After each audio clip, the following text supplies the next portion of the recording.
आप शीघ्र कछु करो, कैसे भी कछु भी करो, पर इसके प्राण बचा लो।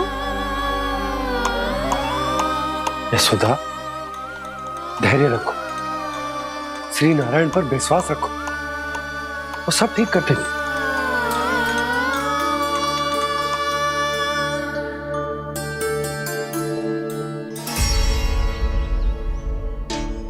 विष की काट की मेरे पास जितनी जड़ी बूटी थी मैंने सब अर्क बना के पिला दी, पर इसकी दशा में अभी तक कोई सुधार नहीं दिख रहा है।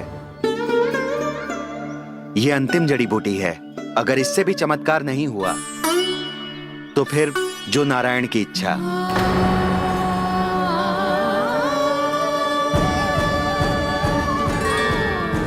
पर कोई तो उपाय होगा जानकी को बचाने का।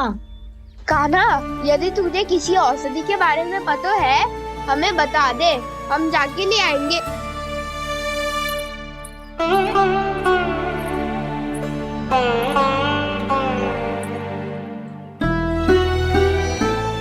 हे नारायण, हे प्रभु, मेरी जानकी के प्राण बचा ले प्रभु। या तो मैं अपने आप को कभी क्षमा न कर पाऊंगी। ये सारी मेरे ही कारण बनाई थी। उसकी रक्षा करो प्रभु, मेरी पुकार सुनो। कान्हा, तूने हमें वत्सासुर से बचाया था ना? और बकासुर से भी तो, और छन्ने से भी तो तूने ही बचाया था ना हमें। क्या ऐसा कोई उपाय ना है जानकी को बचाने का? धन्वंतरी,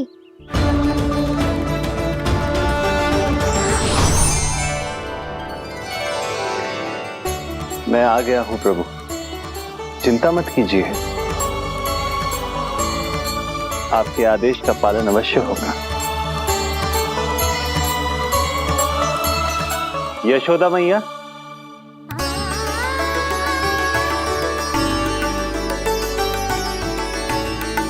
मैया आपको कोई पुकार रहा है।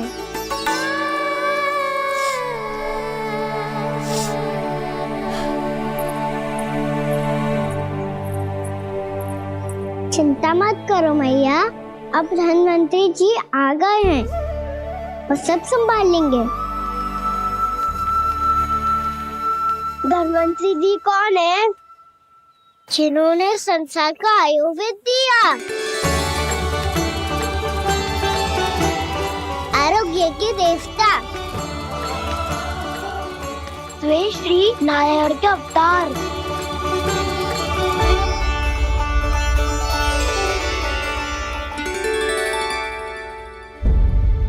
मुझे पता चला है कि आपको वेद की आवश्यकता है। हाँ हाँ, भीतर आइए। आइए आइए बैठे जी। जी रहे। मथुरा का सर्वश्रेष्ठ वैद्य अर्थात मैं यहां आ चुका हूं और रोगी को जितनी औषधि की आवश्यकता थी सब दे चुका हूं। निश्चित रूप से आपने विष की काट के लिए बहुत ही उत्तम अर्क तैयार किया है, इसीलिए किसी और वैद्य की आवश्यकता नहीं है। किंतु आप अकेले कितना कुछ करेंगे वैद्यराज, मुझे अपना सहायक ही बना लीजिए। पर जो करना था मैं पहले ही कर चुका हूं। हाँ, वो तो आप कर चुके हैं, बस रोगी के तन से विष निकालना शेष है ना वैद्यराज? हाँ हाँ, बस वही शेष है। इनके रक्त को विष रहित करने में मैं आपकी सहायता करूंगा। पहले ये संजीवनी मानी जाने वाली इन लाल फूलों की बूटी को भी घिसना है ना?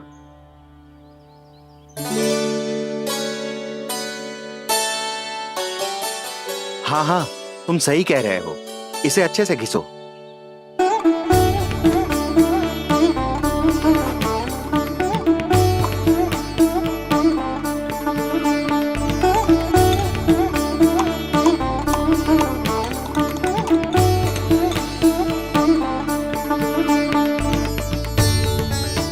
और ये नीले फूलों को भी तो मिलाना है ना? हाँ हाँ, अच्छे सहायक बन सकते हो तुम। ऐसे ही श्रम करते रहो।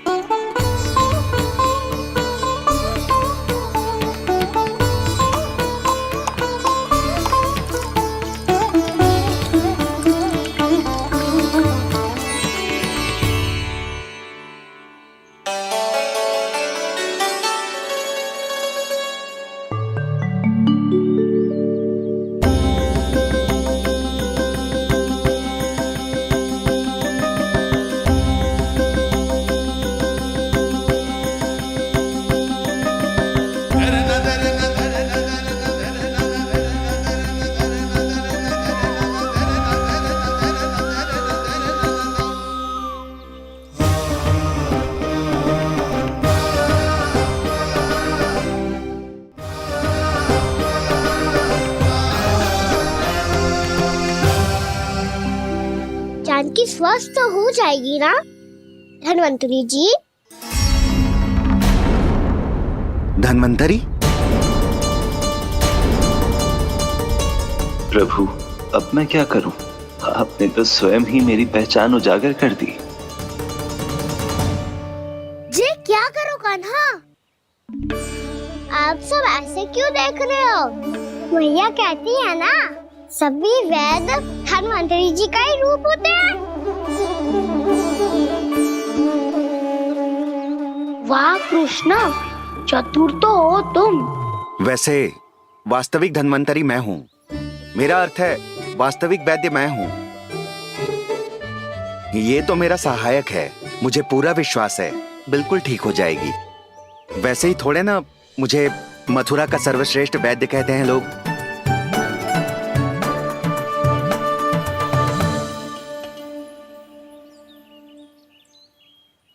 जसोदा भाभी, जसोदा जी, जानकी को चेतना आ गई। जानकी, जानकी, जानकी, तू ठीक है ना? क्षमा करना भाभी, मैं आपके लिए जल ना ला पाई। बस बहुत भूख लगी है। मैं अभी कछु लाती हूँ। जानकी माखन खाओगी?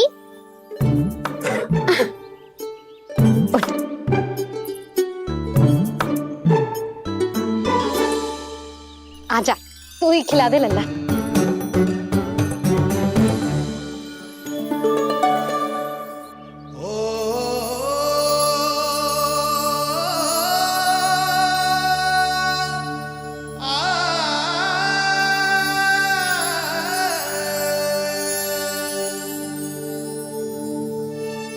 तुम सब मेरे लल्ला को माखन चोर कहती हो ना?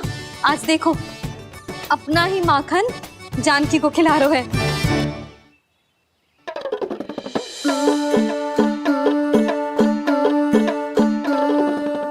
थोड़ा और विश्राम कर लो। सदैव तुम हम सबकी सेवा करती हो, आज मैं तुम्हारी सेवा करूंगा। जानकी की जिद दशा तब हुई जब जय यशोदा काकी की सेवा कर रही थी, और अब देखो स्वयं भगवान ही इसकी सेवा कर रहे हैं। जानते हो इससे क्या सिद्ध होता है? जो भी यशोदा मैया की पूजा करेगा, अर्थात अपने माता पिता की सेवा करेगा, उनके साथ सम्मान से व्यवहार करेगा, ईश्वर स्वयं उसका ध्यान रखेंगे। कभी धन्वंतरी के रूप में तो कभी स्वयं कान्हा के रूप में।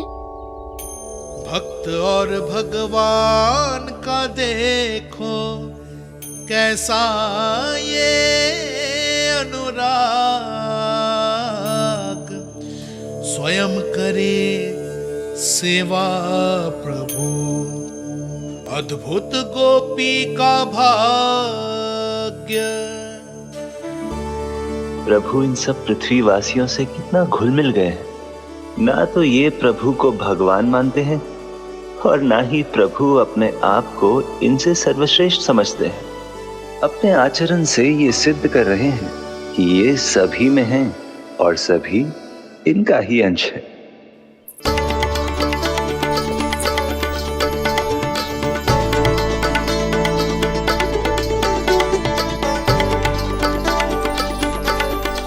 प्रभु, अब मुझे जाने की आज्ञा दीजिए।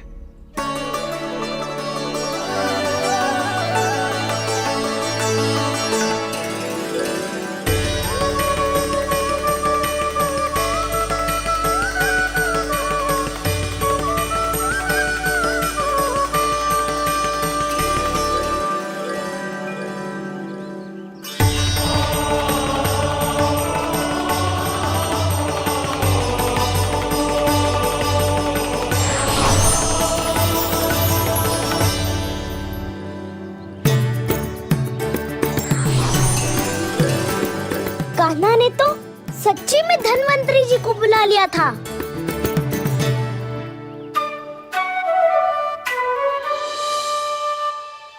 जब से कान्हा का जन्म हुआ है ना, मैं तब से देख रही हूँ, तब से हम पे कोई भी संकट आती है ना, तो अचानक से कोई अपरिचित हमारी सहायता करने आ जाता है। और जाते समय कान्हा की आज्ञा लेके जाते है, और कभी कभी तो इसे प्रभु बोल के जाते है। बाबा संभालो।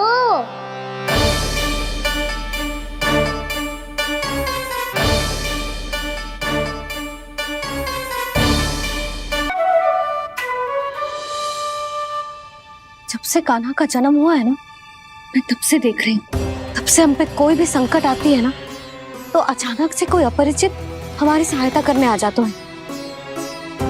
और जाते समय कान्हा की आज्ञा लेके जाते है, और कभी कभी तो इसे प्रभु बोल के जाते है।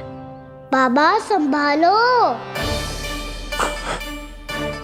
यशोदा, इस जानकी को चढ़ो है और विचित्र विचार तुम्हारे मन में है।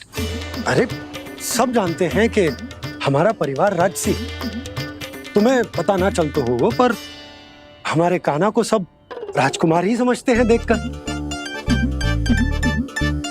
इसीलिए उसे सम्मान देने के लिए सब ऐसा ही करते हैं, और कोई बात ना है।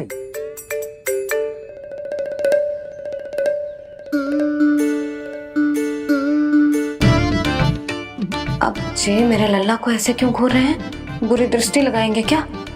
वैद्यराज जी, आपके सहायक तो गए, अब आप यहाँ क्यों? वो क्या है ना, मैं अपने रोगी का निरीक्षण करके पूरी तरह से संतुष्ट होकर ही जाता हूँ।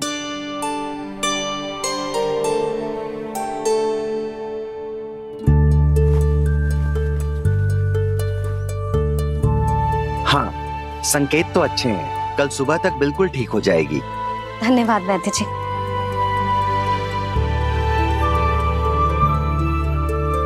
बस तो फिर हम कल पकड़न पकड़ाई खेलेंगे जानकी।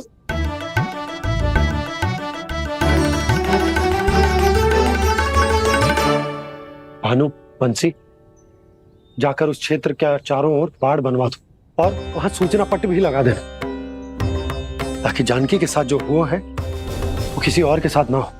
शीघ्र जाओ। जी ठीक है।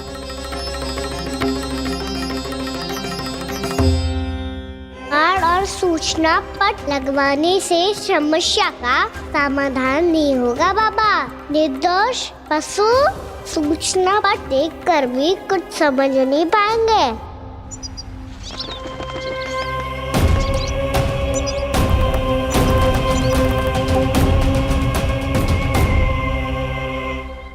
तो तुम्हारे कहने का अर्थ यह है कि व्योमासुर मारा जा चुका है, और वो बालक अब भी जीवित है। हाँ महाराज, मैंने गोप बालकों को कहते सुना था कि कृष्ण ने छलिया को मोक्ष दे दिया है, पर वृंदावन सुरक्षित नहीं है महाराज। वो एक बहुत बड़ी समस्या से जूझ रहे हैं। कैसी समस्या? गांव के निकट क्षेत्र में किसी विषैले सर्प का निवास है। उसके विष का प्रभाव इतना भयानक है महाराज, जैसे विष ना हो, स्वयं हलाहल हो। मेरी कोई भी औषधि रोगी का उपचार नहीं कर पा रही थी। निकट के क्षेत्र में कहाँ है वो सर्प? गोप मानते हैं कि वो सर्प गांव के निकट यमुना नदी के जल में रहता है। मुझे तो लगता है महाराज, ये कालिया नाग की कथा कोई किंवदंती या लोक श्रुति नहीं, एक सच्चाई है, एक विषैली सच्चाई।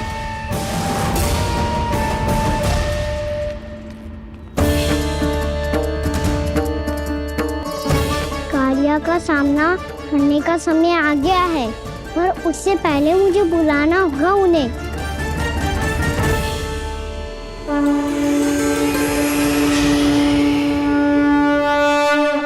संसार के दारुण भय का नाश करने वाले, सभी कष्टों का हरण करने वाले, विश्व का समस्त ऐश्वर्य प्रदान करने वाले, कमल जैसे लोचन, मुख और चरणों वाले आजानुभुज श्री राम को मैं बार बार नमस्कार करता हूँ। आपदामपहर्तारं दातारं सर्व संपदा लोकाभिरामं श्री रामं भूयो भूयो नमाम्यहम्। काकभुसुंडी काकभुसुंडी काकभुसुंडी। प्रभु क्षमा करें, मुझे जाना होगा।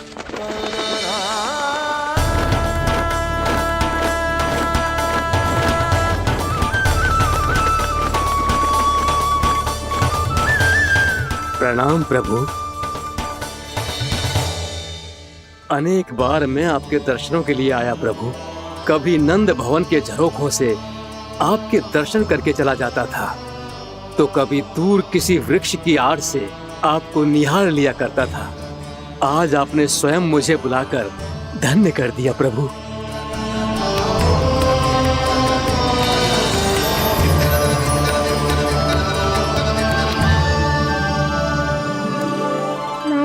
यहाँ एक विशेष कारण से बुलाया है। आपके श्राप से इस कालिया नाग को मुक्त करने का समय आ गया है। ये तो बहुत ही उत्तम समाचार है प्रभु। इतने वर्ष बीत गए, मुझे आज भी स्मरण है वो दिन जब मैंने उन्हें श्राप दिया था। अपने क्रोध पर नियंत्रण खोकर बहुत बड़ी भूल कर दी थी मैंने प्रभु। बीती हुई घटनाओं पर दुखी होके कोई लाभ नहीं है। हमें भविष्य की ओर देखना होगा।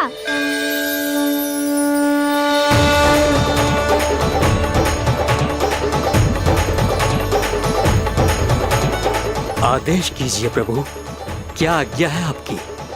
जब मैं कालिया नाग का सामना करने जाऊं, तो आप यही रहेगा। आपको अपने आप पता चल जाएगा कि कब क्या करना है।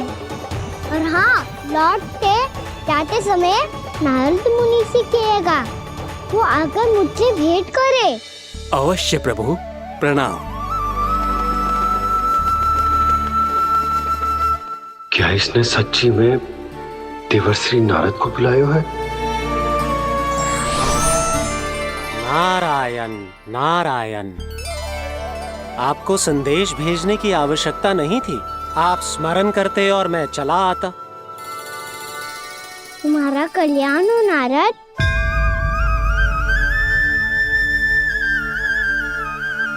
मैंने तुम्हें एक विशेष कार्य के लिए बुलाया है। आज्ञा दीजिए प्रभु। तुम्हें एक बार फिर कंस से भेंट करनी होगी। विचार कीजिए महाराज, क्या आप बिना किसी शंका के कह सकते हैं कि कौन सी पंखुड़ी पहली है और कौन सी आठवीं? उस दुष्ट से भेंट करना स्वयं कीचड़ में उतरने के समान है प्रभु। कमल पुष्प प्राप्त करना हो तो कीचड़ में उतरना पड़ता है नारद। आपका आदेश तो मैं स्वप्न में भी नहीं टाल सकता प्रभु।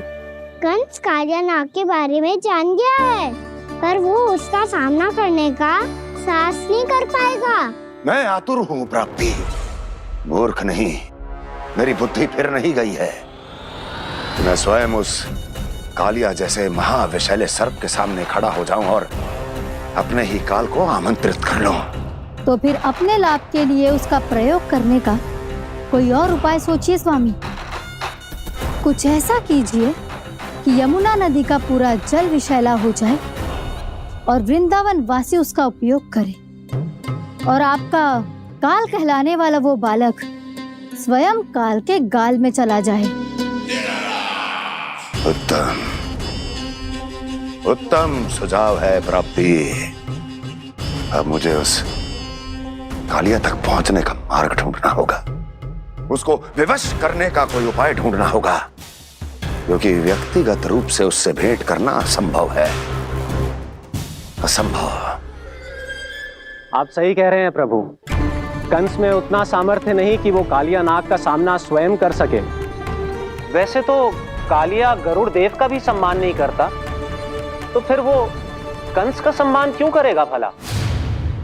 नहीं करेगा, पर कंस तुम्हारा सम्मान अवश्य करेगा। नारद तुम्हारी बातें भी सुनेगा और मानेगा भी। ये मेरी योजना का बहुत ही महत्वपूर्ण भाग है। तुम कंस के पास जाओ और कहो कि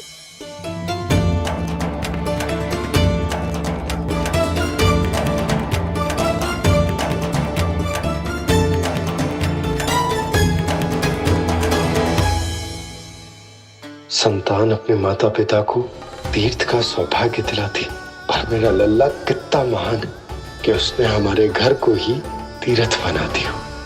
ऐसा तीर्थ जहां मेरी आंखों के सामने भक्त और भगवान का मिलन हो रहा है। जो आज्ञा प्रभु।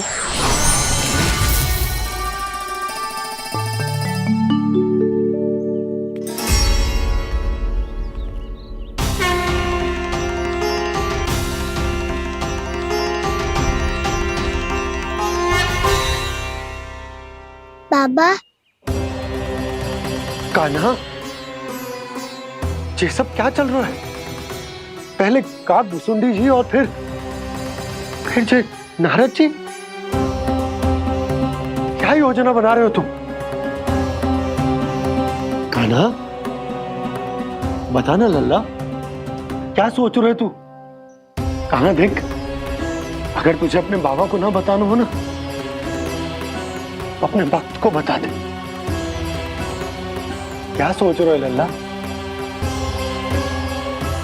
क्या करने वाले हो आप?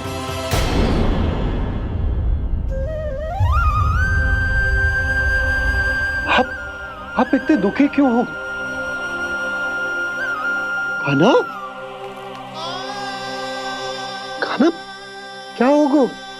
क्योंकि मुझे आभास हो गया है बाबा, समय आने वाला है। कौन सा समय आने वाला है लल्ला? शीघ्र ही सब कुछ बदलने वाला है। भैया को मेरा सत्य पता चल जाएगा बाबा।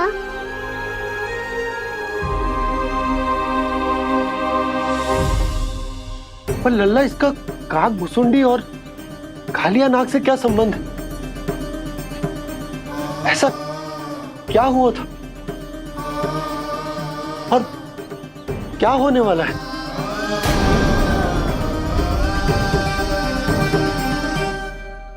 जो होने वाला है बाबा, उसका संबंध उससे है जो सैकड़ों वर्ष पहले हुआ था।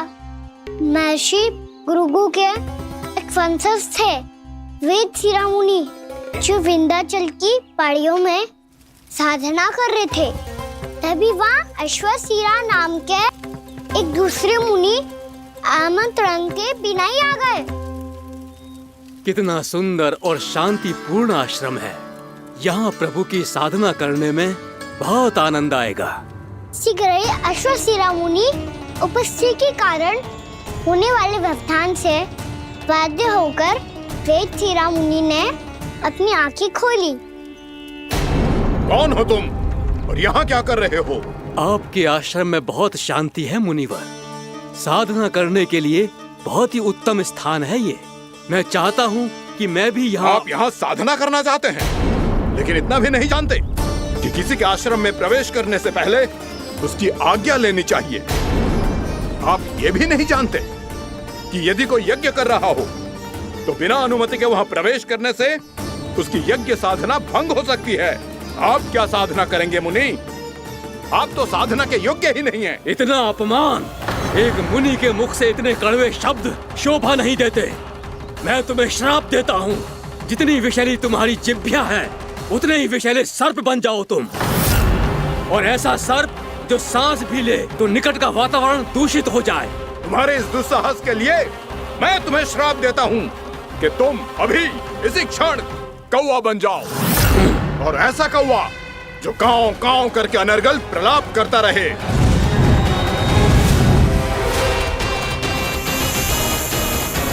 ये मैंने क्या किया? ये मैंने क्या किया? क्रोध के कारण दोनों ने एक दूसरे को श्राप दे दिया। पर दोनों ही मेरे भक्त हैं और भगवान होकर मैं अपने भक्तों को इतनी कठिनाई में कैसे देख सकता था। इसीलिए जिस संकट में उन दोनों ने अपने आप को फंसा लिया था, उसका समाधान करने में मैं उनके पास गया।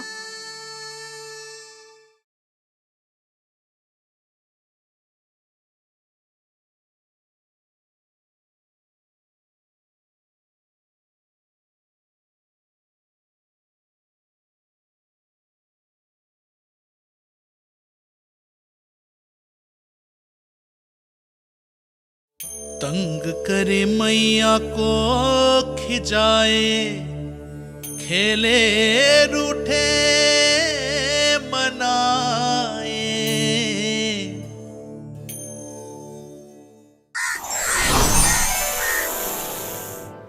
देखिए ना प्रभु, ये क्या हो गया हमसे।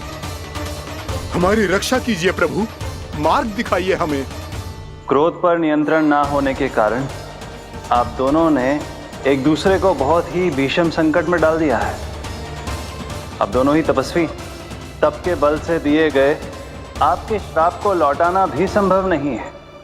प्रभु कोई तो उपाय होगा, हम आपके शरण में हैं प्रभु। अपराध तो हमसे हुआ है प्रभु, पर अब आपसे ही आशा है।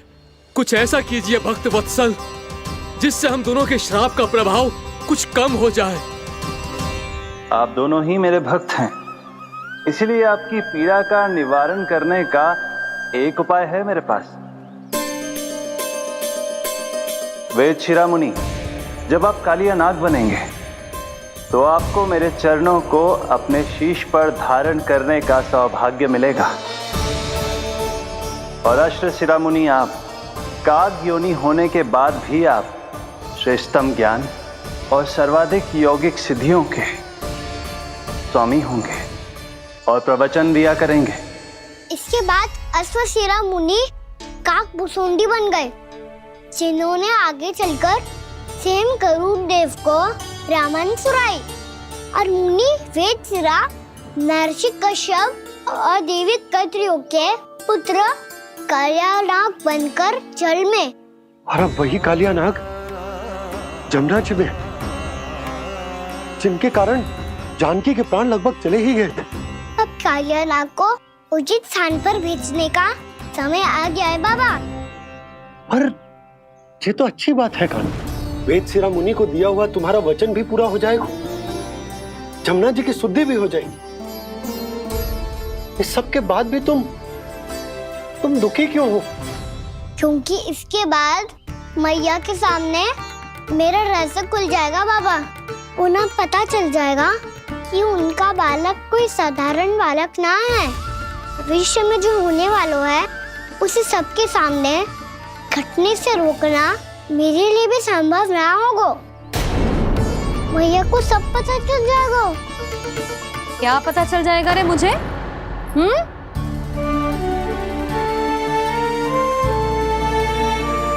यही कि सबसे अधिक प्रेम मैं आपसे ही करता हूँ। अब बस भी कर, चलो भोजन के लिए बुलाने आई थी तुम दोनों को। भूखा थोड़े ना रहने दूंगी अपने लल्ला को, मेरा लल्ला दुर्बल हो जाएगा ना।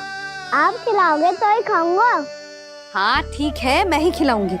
अब चल, आओ जी चल।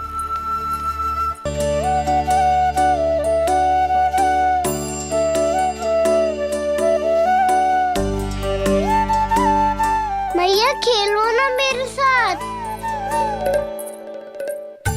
मैया सुनो ना, मेरी बात ना मानोगी? अभी बहुत कार्य पड़े लल्ला, देख जानकी को औषधि भी देने जानो है ना। औषधि मैं दे दूंगा, फिर तो खेलोगी ना आप मेरे साथ। पिछले कुछ दिनों से अपनी मैया का अधिक से अधिक प्रेम पाने का प्रयास करो है कान्हा। इसका तो एक ही अर्थ हो सकता है कि कछु बहुत बड़ो होने वालों है। कान्हा रुक जा लल्ला। कान्हा क्यों तंग कर रहा है? मैया को पहन लेना। कान्हा, कान्हा, ये क्या करो तूने?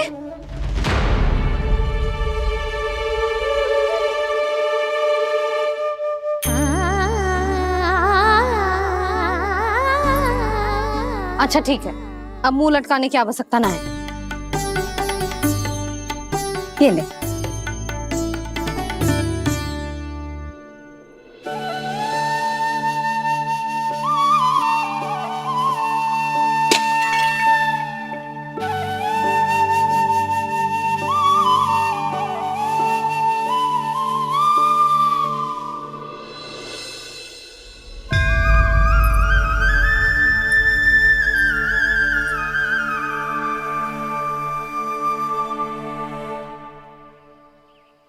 तंग करे मैया को खिजाए, खेले रूठे मनाए,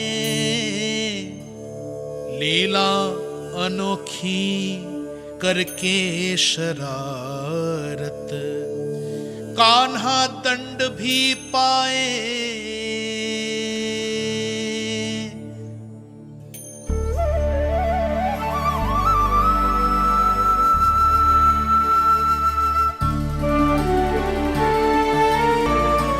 रूठना मनाना, खेलना खिलाना, पहले शरारत करके क्रोध दिलाना और फिर क्षमा मांग लेना, ये सब जानबूझकर कर रहे है कान्हा। जैसे जीवन भर के लिए अपनी मैया की ममता को अपने हृदय में समेट कर रखना चाहते हो।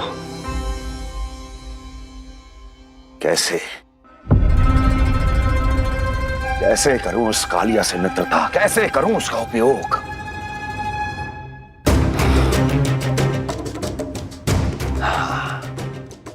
उस पर आक्रमण कर देता हूं और उसे किसी ना किसी तरह से यह विश्वास दिला देता हूं कि यह आक्रमण उस विष्णु अवतार ने किया है।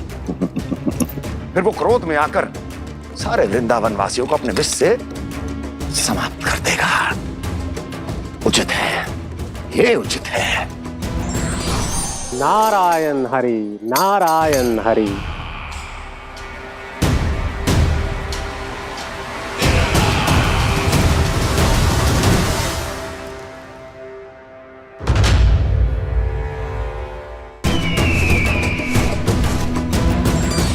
नारायण हरि, नारायण हरि।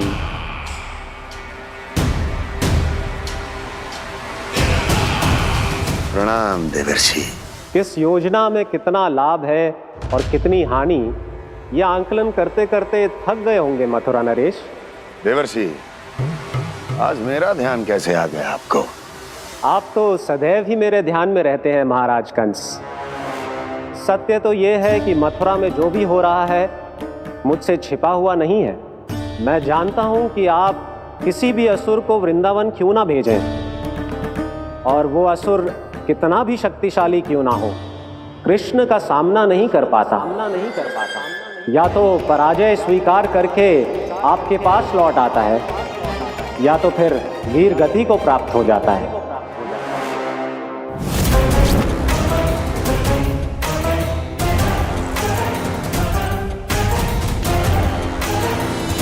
वाह, मुझे मेरी असफलताएं स्मरण कराने आए हैं, मेरे घाव को खुरेदने आए हैं, उन पे नमक छिड़कने आए हैं। मित्र को शत्रु समझने की भूल मत कीजिए महाराज कंस। मैं तो आपकी सहायता करने आया हूं। हाँ, और मेरी सहायता। कृष्ण विष्णु अवतार है, आप विष्णु के भक्त हैं। मैं हूं विष्णु द्रोही, फिर भी तो आपके आराध्य को हानि पहुंचाना चाहता है, उसकी सहायता करना चाहते हैं आप। क्या आप निश्चित रूप से कह सकते हैं कि आप ब्रह्मांड के सभी नियमों को अच्छी तरह समझते हैं? अवश्य। आपके लिए बस इतना ही जानना पर्याप्त होगा कि मैं जो कुछ भी कर रहा हूं उसके लिए मेरे व्यक्तिगत कारण हैं। मैं तो बस आपके हित में पिछली बार की तरह एक सुझाव लेके आया था, पर यदि आप मेरा सुझाव सुनना भी नहीं चाहते तो आपकी इच्छा। नारायण हरि, नारायण हरि। कारण चाहे जो हो, इनके पिछले सुझाव के कारण ही आज मेरे शत्रुओं की संख्या कम है। अन्यथा मैं देवकी के अन्य पुत्रों को भी जीवित छोड़ देता, और आज वो सब अपने भाई के साथ मिलकर उसकी शक्ति को अनेक गुना बढ़ा देते हैं। ठहरिए देवऋषि।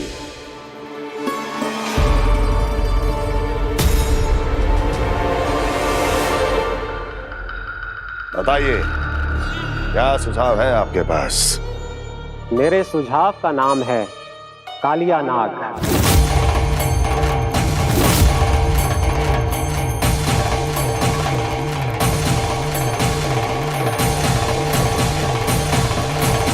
उसके विषय में मैं जानता हूं देवऋषि। तो समस्या यह है कि मैं स्वयं उससे मिलने नहीं जा सकता, उससे भेंट नहीं कर सकता। उस कृष्ण की हत्या के लिए उसको वृंदावन जाने के लिए तैयार नहीं कर सकता। तो मत जाइए उसके सामने और ना उसे भेजिए कृष्ण के सामने। हर बार आप किसी न किसी असुर को अपने शत्रु के क्षेत्र में भेजते हैं, जहां शत्रु उसका सामना करने के लिए पूरी तरह से तैयार होता है और आपका असुर मारा जाता है। इस बार शत्रु को युद्ध स्थल चुनने का अवसर मत दीजिए महाराज। इस बार योजना का जाल ऐसे बुनिए कि कृष्ण स्वयं उसके पास जाने के लिए विवश हो जाए। कालिया नाग स्वयं काल है, मृत्यु का दूसरा नाम है। उसके विष का उपयोग अपने लाभ के लिए कीजिए महाराज। वैसे कालिया के विष की अधिकता का अनुमान तो होगा ही आपको।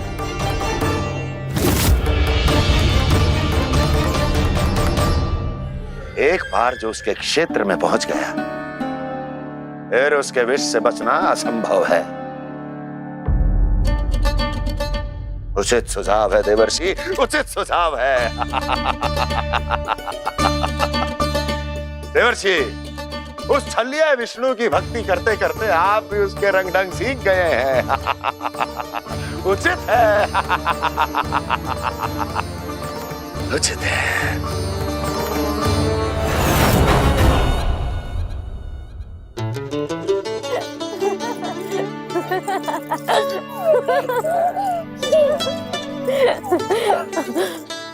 बस बस, बहुत आनंद ले लियो लला। बस अब दूध पी ले। ठहर ठहर, गर्म है। जी ले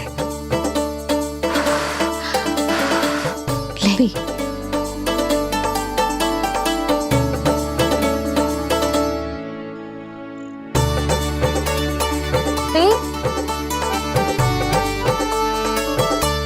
मैं ना होती तो ना जाने क्या होता तेरा।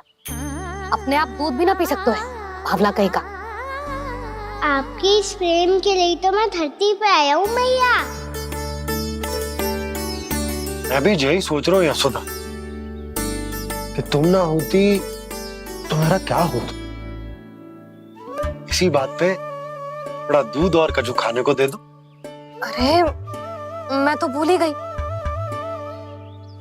तनिक ठहर जाओ जी, दूध पी लेना तो आपके लिए भी कछु ले आती हूँ।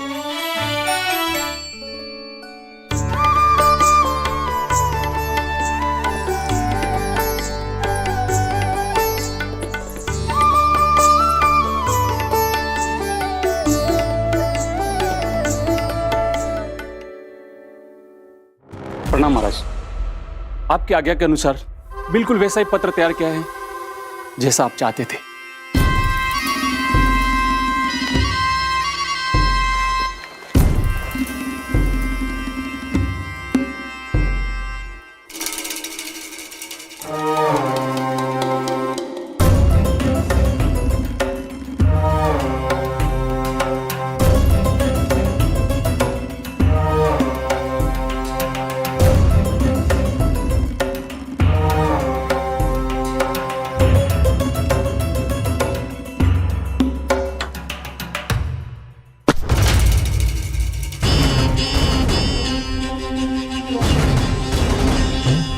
कृष्ण जन्म से लेकर आज तक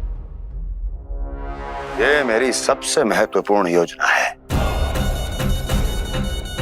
इसका सफल होना निश्चित है दूत, किंतु केवल वही करना जैसा मैंने कहा है। जाओ।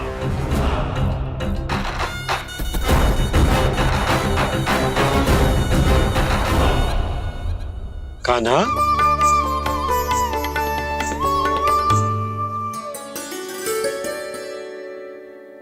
क्या होगा? बाबा, मैं चाहता हूँ कि मैया की स्वमता क्रिस्टल फ्रेम की वर्षा मुझ पे सरतेव ऐसे होते रहे। वो तो होती रहेगी लल्ला। अपने लल्ला के लिए किसी मैया का प्रेम कभी कम हो सकता है भला? नंदराज, वो मथुरा से एक दूत आयो है महाराज कंस का राजपत्र लेके।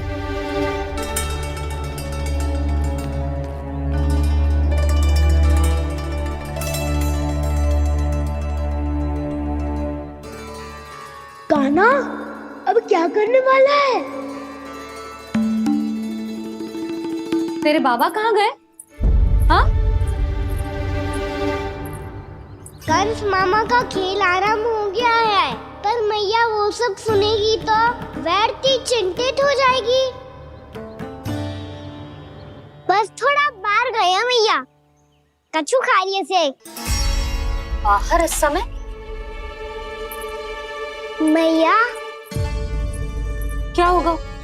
मैया देखो ना, पीठ पे कछु हो रहा है। मेरा हाथ ना पहुंचो, आप करो ना। दिखा यहाँ। क्षमा करना मैया, पर अभी बाबा को ही संभालने दो ये सब। कहिए, क्या संदेश लाए हैं आप? नहीं नंदराज, नहीं।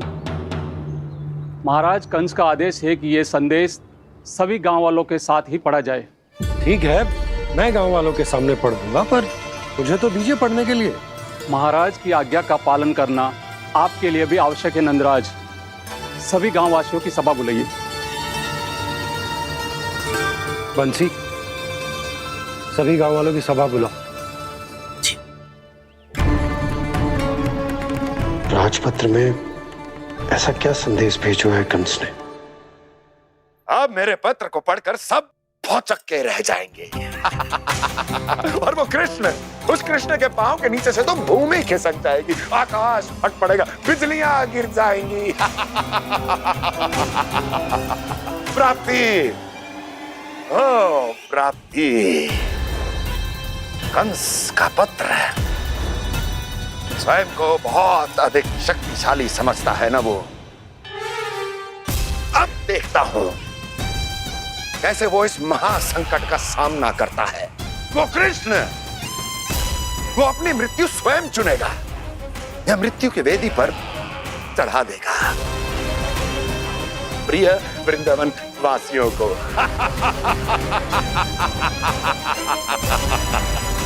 अब आएगा आनंद प्राप्ति, अब आएगा आनंद। सबको इकट्ठा करवा के ही पढ़वाएगो। अवश्य ही कोई विशेष संदेश दिया होगा कंस ने। मैं भी यही सोच रही हूँ सुलक्षणा जी, कछु ना कछु तो विशेष है, पर जे हो क्या सकता है? हाँ, बात तो सही है। ऐसा क्या हो सकता है? सभी गांव वासियों के सामने कहा जाए, कछु तो विशेष अवश्य लग रहा है। बाहर तक कोलाहल क्यों हो रहा है? मैया, मैया, अब क्या होगा? मैया देखो ना, सर पे कछु हो रहा है। लल्ला, नारायण ने तुझे हाथ दिए हैं ना? पीठ की बात अन्य थी। अपने सिर की सेवा स्वयं कर। सर पे तो हाथ पहुंच रहा है ना?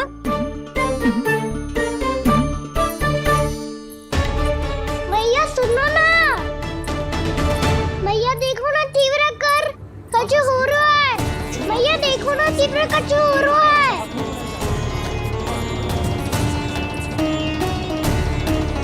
सब लोग आ चुके हैं, अपना संदेश सुनाइए आप। गोपराज नंद और सभी वृंदावन वासियों को सूचित किया जाता है कि मथुरा अधिपति और आप सभी के महाराज कंस ने कल सुबह भव्य पूजा का आयोजन किया है। इसके लिए राज्य को वृंदावन के क्षेत्र के निकट यमुना नदी के मध्य में खिलने वाले 1 कोटि कमल के पुष्पों की आवश्यकता है। इसीलिए आप सभी को यह आदेश दिया जाता है कि ये सभी कमल के पुष्प प्रथम पहर से पहले राजसभा में पहुंचा दिए जाए। कितने सारे वो भी प्रथम पहर से पहले कैसे हो सकते हैं? यदि आप ऐसा करने में असफल रहे तो इसे राज आज्ञा का उल्लंघन माना जाएगा और राजद्रोह के आरोप में आप सभी को कड़े से कड़ा दंड दिया जाएगा। स्मरण रहे, यदि कल की पूजा में इन 1 कोटि कमल के पुष्पों का ना पहुंचने के कारण कोई व्यवधान आया तो समस्त वृंदावन वासियों को दोषी माना जाएगा और पूरे गांव को निवासियों सहित धूल में मिला दिया जाएगा। कल प्रथम पहर तक का ही समय है आप सबके पास।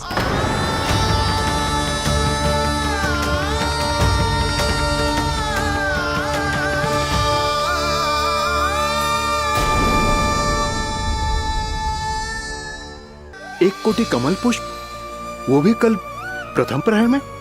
ऐसे कैसे संभव है? और कोई साधारण पुष्प ना, यमुना नदी के मध्य खिलने वाले विशेष कमल के फूल चाहिए उन्हें। लेकिन यमुना नदी में तो कालिया नाग ने विष घोल के रखा है, तो फिर कैसे हो पाएगा? यह संभव है। हमारी मृत्यु का संदेश भेजा राजा कंस ने। सदैव की भांति इस समस्या पर भी गांव के बड़े ही विचार करेंगे। बालकों का यहाँ होना उचित ना है।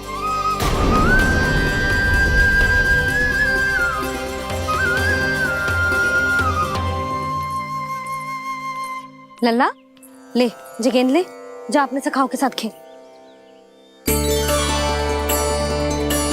सुबह उज्जवल, मधुमंगल वसंता, देखो भैया ने क्या दिया है। चलो खेले, बहुत आनंद आएगा आज।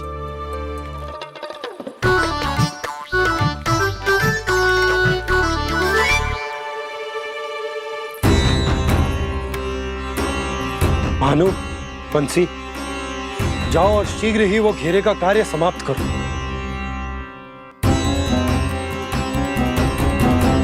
पर कछु ना कछु तो करना पड़ेगा ना। पर हम कर ही क्या सकते हैं? पुष्प लाने को और कोई उपाय है भी तो ना। मैं चला जाऊंगा जमुना जी में। वैसे भी मेरे जीवन के कितने दिन शेष बचे हैं। गांव के लिए, समाज के लिए कुछ करके मरूं, तभी तो शांति मिलेगी। ना काका, यदि आप उस विषैले जल में छलांग लगा भी दोगे, किंतु 1 कोटि कमल पुष्प एकत्रित कर पाना आपके लिए संभव ना है। इससे अच्छा है कि मैं चला जाऊं। यदि मैं मर भी गया तो मेरे पीछे रोने वाला कोई ना है। किसी को कहीं जाने की आवश्यकता ना है।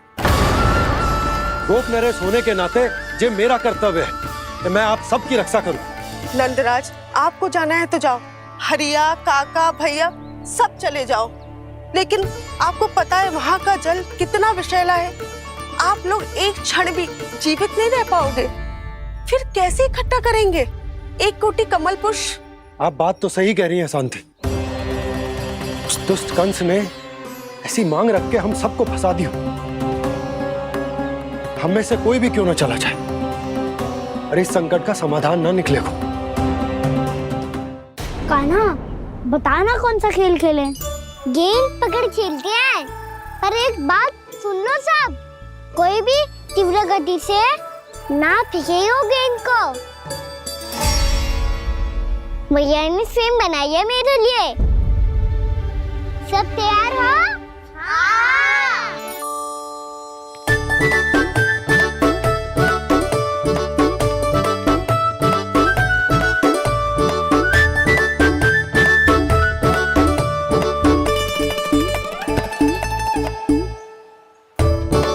मुझे दो।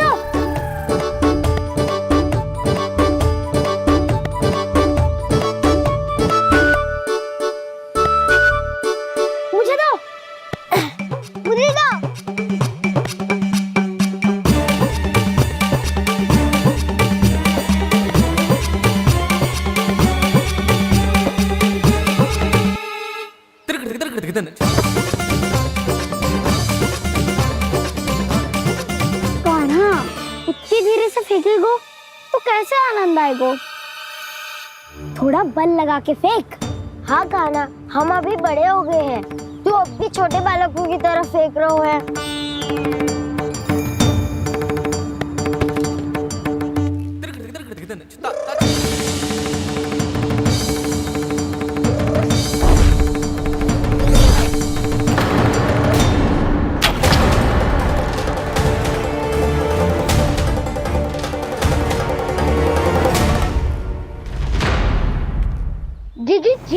रोका ना, गेंद तो डूब गई।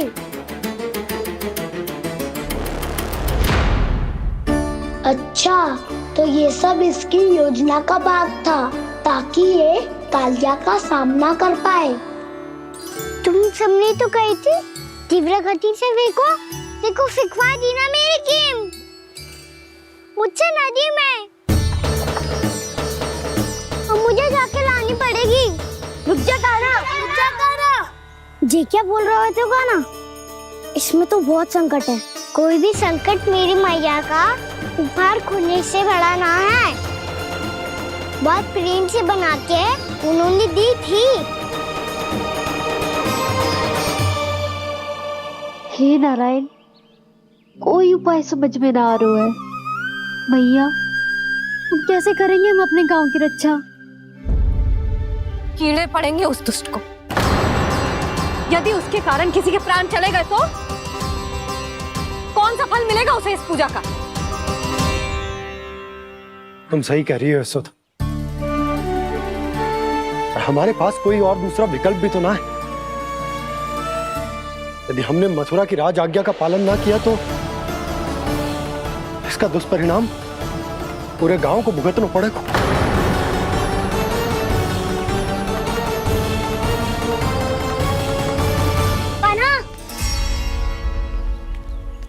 तुम्हें पता है कि तू भगवान है, दिव्य है, बहुत शक्ति है तुझमें।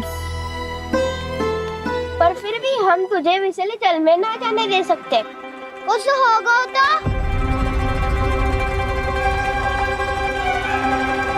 तुम सब इतनी हट कर रहे हो तो ठीक है, ना जाऊंगा। गेंद कहाँ गिरी है, कितनी दूर गई है, ये तो देख लूं, ताकि उसे बाहर निकालने का कोई उपाय ढूंढ पाऊं।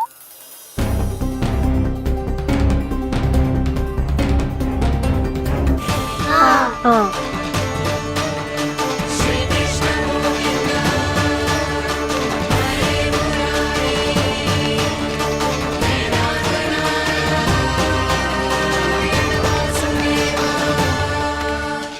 कान्हा की ये लीला तो समझ ही नहीं आ रही। पहले इसने देवश्री नारद को मथुरा जाकर कंस को भड़काने के लिए कहा, फिर स्वयं ही दुखी भी हो गया कि अब इसका रहस्य सबके सामने खुल जाएगा।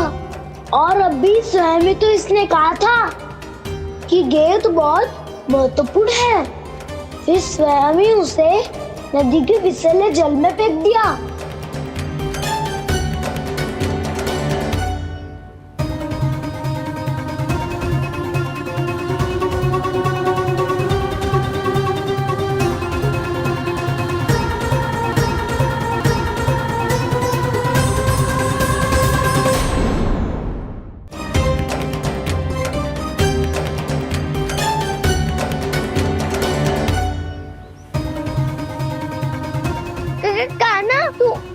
ऊपर क्यों चढ़ रहा है? अरे ऊंचाई से देखूंगा तभी तो गेंद दिखेगी।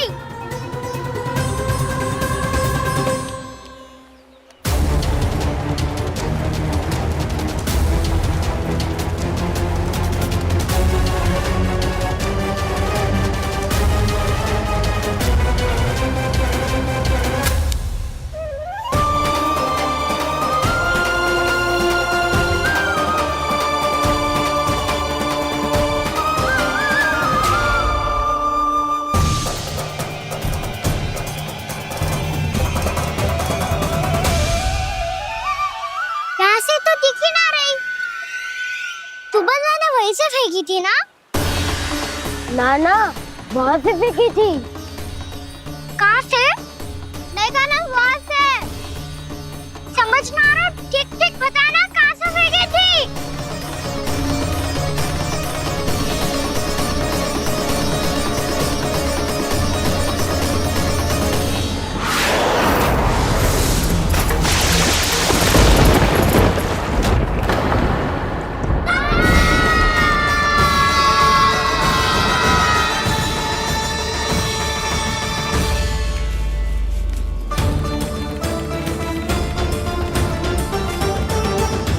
कालिया नाग के क्षेत्र में जाकर कोई भी जीवित वापस ना लौट सको।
ये क्या किया वाना ने?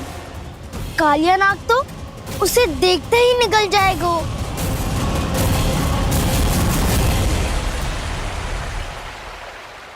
तो आरंभ से अब तक सब कुछ उसकी लीला का ही भाग था।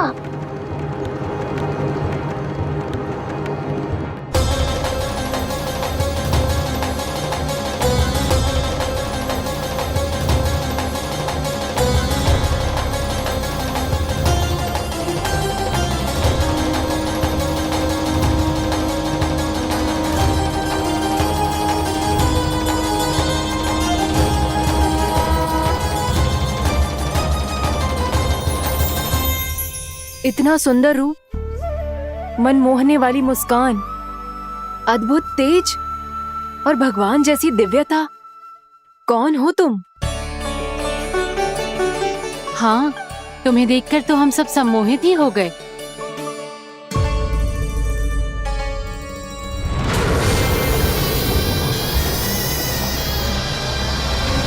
तुम जो भी हो बालक, वापस लौट जाओ। हमारा हृदय तुम्हें ही देखते रहना चाहता है। किंतु यदि हमारे पति जाग गए तो तुम्हें अवश्य हानि पहुंचाएंगे। ये बहुत विषैले है बालक, कालकोट जैसे भयानक। इनके विष से तुम नहीं बच सकोगे। नंदराज, कालिया नाग के विष का प्रभाव बढ़ते ही जा रहा है। पहले 8 कोस तक उसके विष का प्रभाव था, अब तो 1 योजन से अधिक क्षेत्र में फैलो है। जल पीने के प्रयास से अनेक पशु मारे गए हैं और नदी के निकट के वृक्ष और वनस्पति सब नष्ट होने लगे।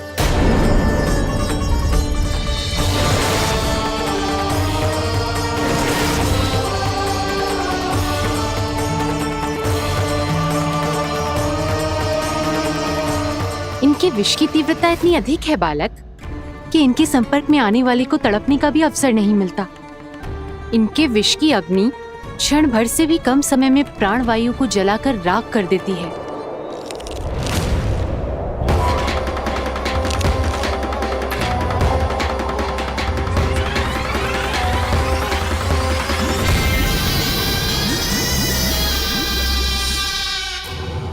तब तो समस्या और भी गंभीर हो जाएगी। मैंने तो सुनो है कि कालिया नाग कम से कम 2 योजन लंबा है, सैकड़ों फन है उसके।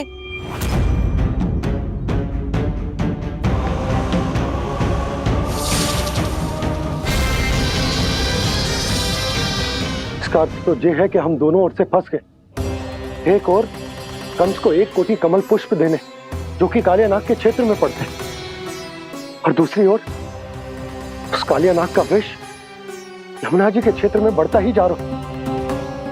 इसके कारण हम ही नहीं, निर्दोष पशु पक्षी भी संकट में। इन दोनों समस्याओं का एक ही समाधान है, उस कालिया नाग का सामना करना।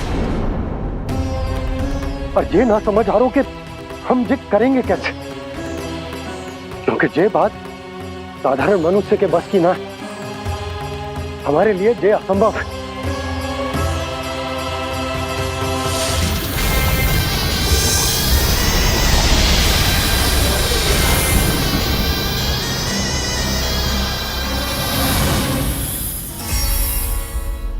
अब तो तुमने अपनी आंखों से भी देख लिया बालक, ये कितने विषैले हैं। नींद में भी विष उगलते हैं। इससे पहले कि तुम्हें कुछ हो जाए, चले जाओ यहाँ से, मान लो हमारी बात। आप सब मुझे जानती भी नहीं और फिर भी मेरी इतनी चिंता कर रही हैं आप। माँ की ममता भेदभाव नहीं जानती। तुम भी किसी के पुत्र हो और हम सब भी माँ हैं। एक माँ को हर बालक में अपनी ही संतान दिखाई देती है। इसलिए हम तुमसे विनती करते हैं, वापस चले जाओ, बचा लो अपने प्राण। मेरी चिंता मत कीजिए, मुझे कुछ नहीं होगा। होगा, अनर्थ होगा यदि ये उठ गए तो।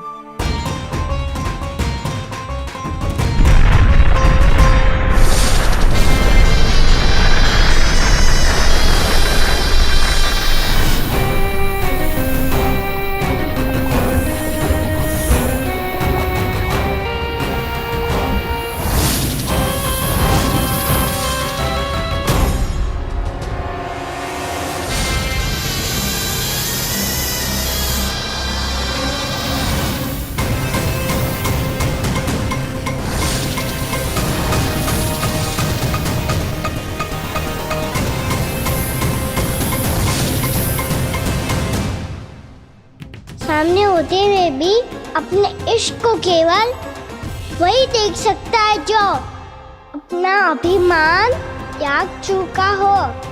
पर पूर्व जन्म में मेरा भक्त होने के नाते मेरा सत्य स्वरूप देख पाने में मुझे इसकी सहायता करनी चाहिए।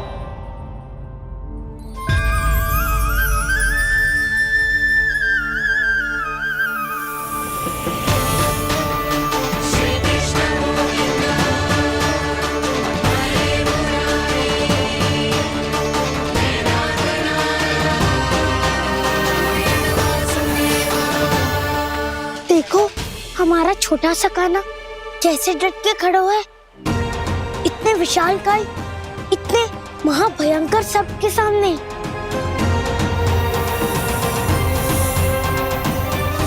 ये कोई भगवान नहीं है जो इसके सामने हाथ जोड़ रही हो तुम सब।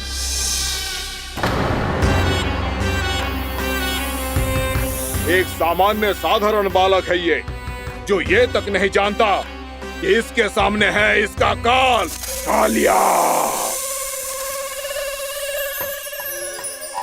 तू कौन है बालक?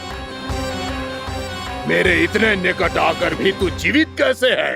मेरी नहीं, अपनी चिंता करो कालिया। बहुत मनमानी कर ली तुमने। अब बस मैं तुम्हें रोकना हूँ। अब बस मैं तुम्हें रोकना हूँ। मैं तुम्हें रोकना हूँ।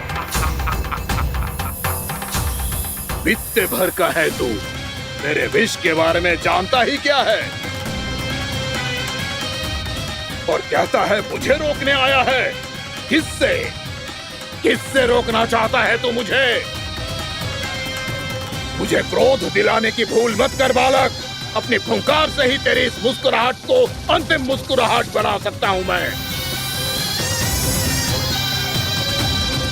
शीघ्र बता, कौन है तू और किसने भेजा है तुझे?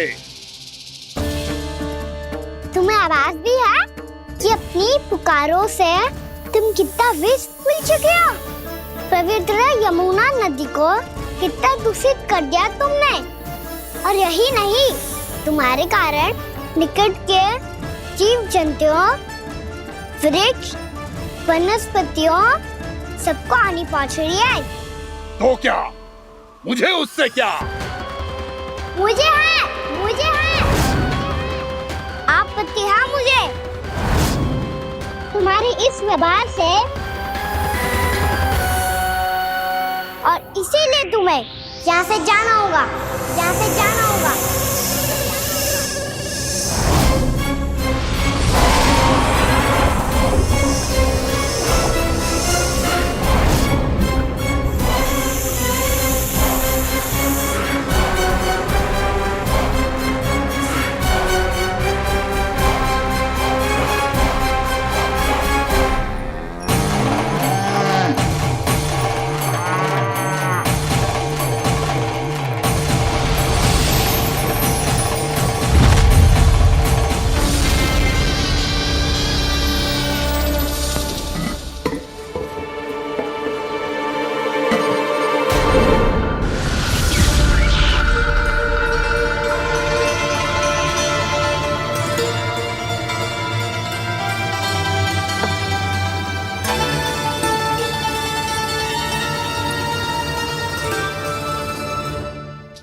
मुझे आदेश देने का साहस भी कैसे किया तूने?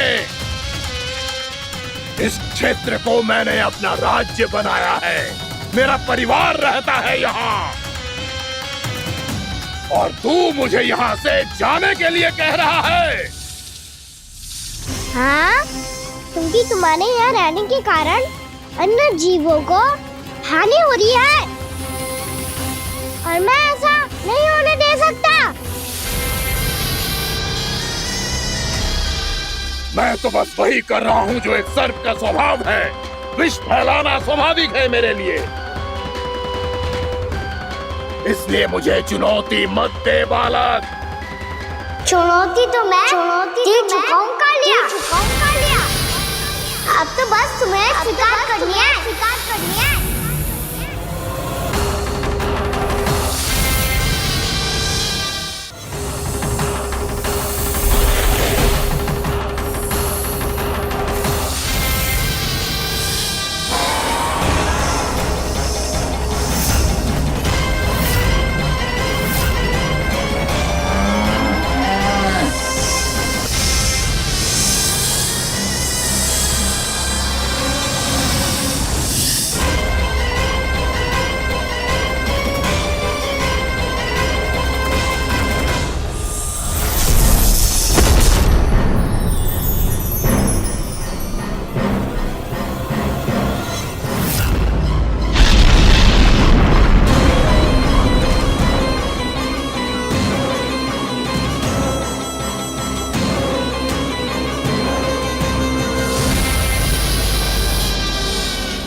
मैं भी चेतावनी दे रहा हूँ, यहाँ से चले जाओ।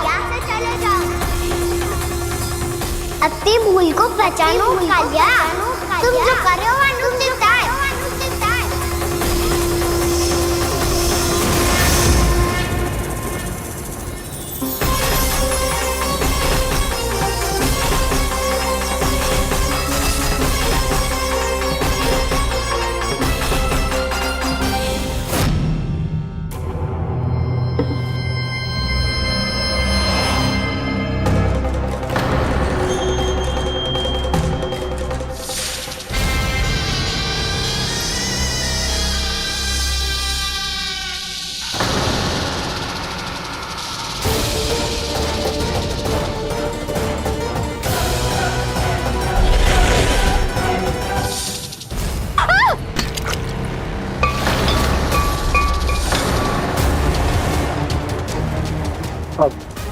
मैं आता हूँ। क्या हो गया सुधा? मुझे आवाज हो रहा है जी, कछु ना कछु गड़बड़ है। यशोदा, जो समस्या हमारे सामने है, हम सभी उसका समाधान खोजने में जुटे। तो तुम विश्वास करो, मैं कोई ना कोई समाधान अवश्य ढूंढ लूंगा। हम कैसे भी करके वो कमल के पुष्प उस कंस तक पहुंचा देंगे। नाना, समस्या उससे कहीं अधिक है, उससे कहीं अधिक बड़ी, उससे कहीं अधिक भयानक है।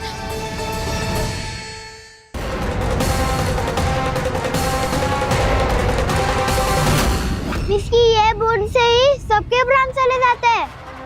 इसने तो विस्की धारियां फेंकी है खाना पे। कान्हा कैसे बच्चे को अधिक विष से? इसका विष तो क्या, ये सर स्वयं भी छू तक नहीं पाएगा हमारे कान्हा को।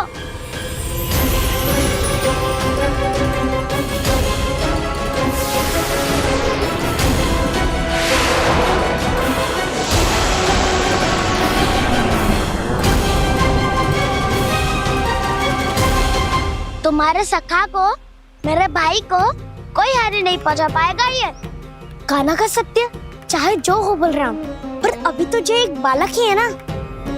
देखो कैसे विष के कारण स्थिर हो गया है।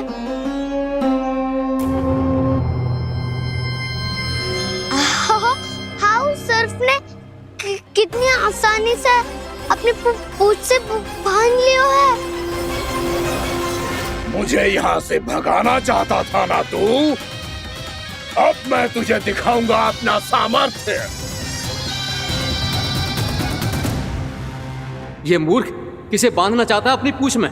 उन्हें जिनका विस्तार सारे ब्रह्मांड में है, या उन्हें जो स्वयं अनंत है? पर देवराज, प्रभु ऐसा करने ही क्यों दे रहे हैं कालिया को? आप सब भूल रहे हैं देवगण, कालिया पूर्व जन्म में प्रभु का बहुत बड़ा भक्त था। उसी भक्ति का फल मिल रहा है अब इसे। वैसे भी भक्तों के मन का भाव सबल हो तो भगवान तो सहज ही बंध जाते हैं।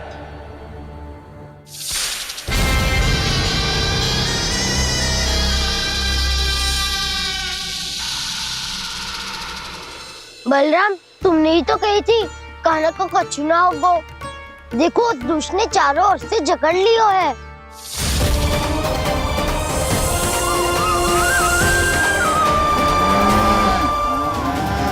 ये क्या कह रही हो तुम? जसोदा जी, क्या हुआ? घबरा क्यों रही हो आप? सुलक्षणा, मुझे आभास हो रहा है कुछ बहुत बड़ी अनहोनी हो गई है। नंदराज, नंदराज, नंदराज!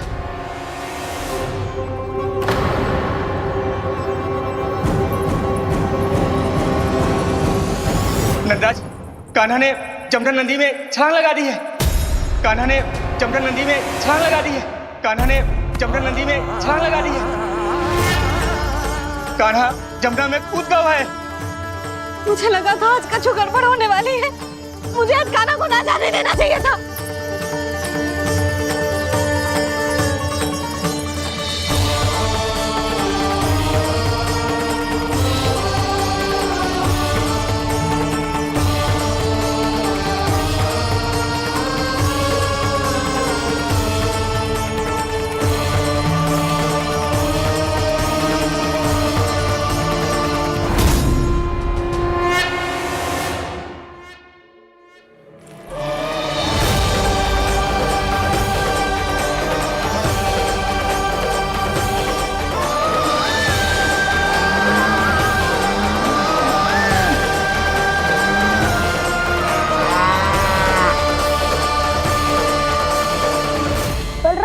कछु करो ना।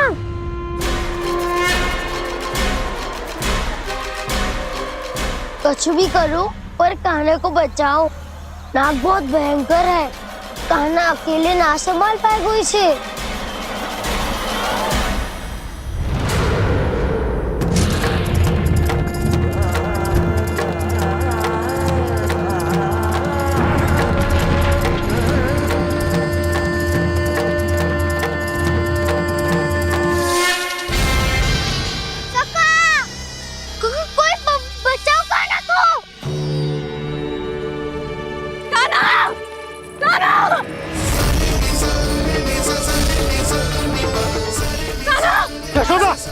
यशोदा, रुको।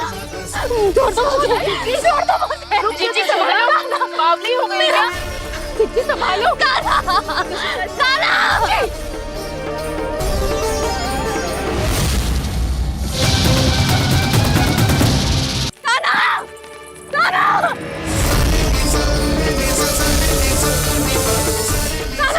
यशोदा, यशोदा रुको।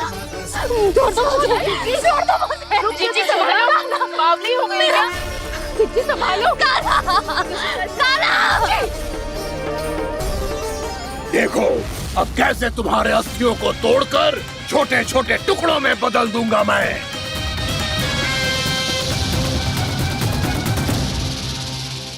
जी आप जाओगी तो आप भी फंस जाओगी।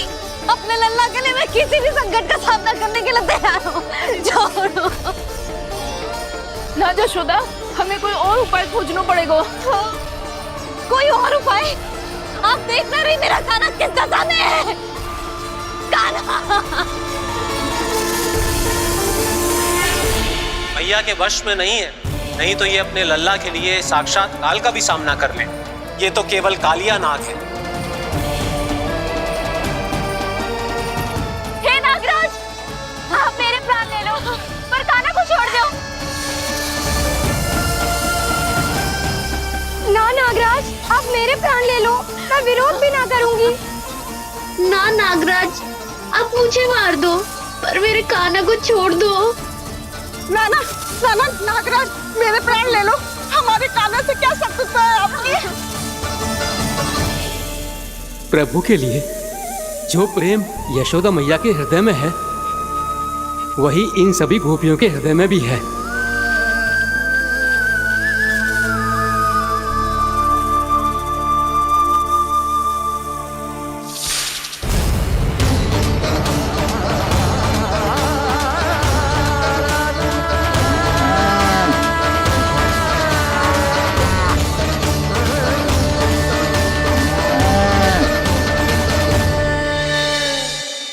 यशोदा, यशोदा, देखो इन गोपियों को, इन गैयाओं को, इन सब के मन में भी तुम्हारी भांति ही ममता भरी हुई। वो सब भी कान्हा से उतना ही प्रेम और स्नेह करती है, उतनी ही ममता से भरी हुई है जितनी कि तुम। तो तुम ही सोचो, जिसके साथ इतनी ममता और इतना स्नेह, इतना प्रेम, उसका कोई क्या कर सकता है? उस कालिया नाग का विष इस सब आशीर्वादों के सामने कछु न है। कछु करो जी, उसे बोलो वो मेरे प्राण में से मेरे कान्हा को छोड़ दे। यशोदा,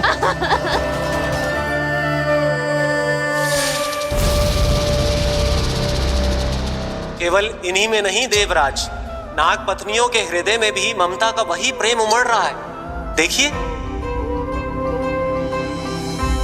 मैं आपके हाथ जोड़ती हूँ स्वामी, इस बालक को छोड़ दीजिए। ये अवश्य ही कोई दिव्य आत्मा है स्वामी। हम आपसे विनती करते हैं स्वामी, इस नन्हे बालक को हानि मत पहुंचाइए स्वामी। मेरी पत्नियां मेरे ही शत्रु के लिए विनती कर रही हैं। अब यदि इसके पक्ष में एक शब्द भी कहा तुम सबने, तो मैं इस बालक से पहले तुम सबके प्राण ले लूंगा। हो रहा प्रसन्न नाग कालिया, विजय को निश्चित जान। रोते बिलखते व्याकुल सब, संकट में देख कान्हा के प्राण।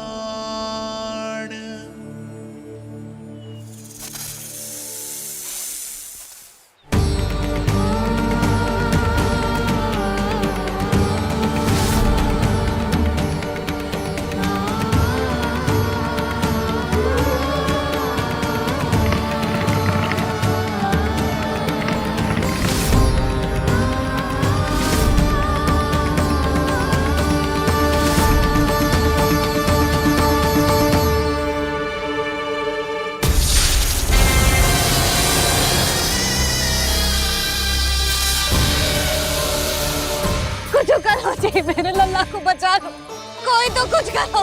जीजी संभालो जीजी ना। यशोदा, यशोदा तुम शांत हो जाओ, मैं कान्हा को वापस लेकर आऊंगा, मैं रक्षा करूंगा उसकी। ना नंदराज, नंदराज नहीं, कम से कम आप तो समझो नंदराज, कालिया के पास आप जाओगे तो आप भी फंस जाओगे।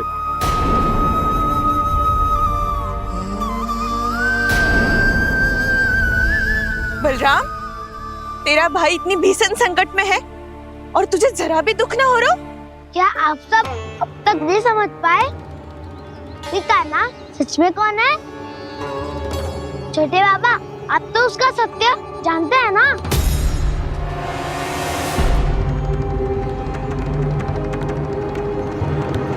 मानता हूँ कि आप सब कान्हा के रहस्य के बारे में नहीं जानते, पर क्या उसके जन्म से आज तक घटी एक से बढ़कर एक विचित्र घटनाओं को भी भूल गए हैं आप सब? भूल गए हैं कि कैसी पूतना जैसी राक्षसी उसका कुछ बिगाड़ नहीं पाई, कैसे तरनावती जैसा भयानक राक्षस उसे एक खरोच भी नहीं दे पाया था।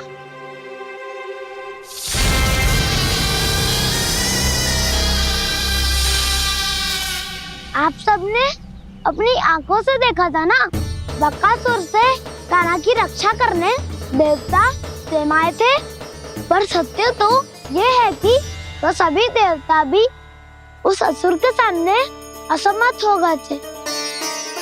तब कान्हा ने बहुत ही आसानी से उस भयंकर असुर का वध किया था। एक ही बार में धराशायी कर दिया था उसे। तो आप सभी सोचिए, बार बार ऐसे असाधारण कार्य करने वाला बालक साधारण कैसे हो सकता है?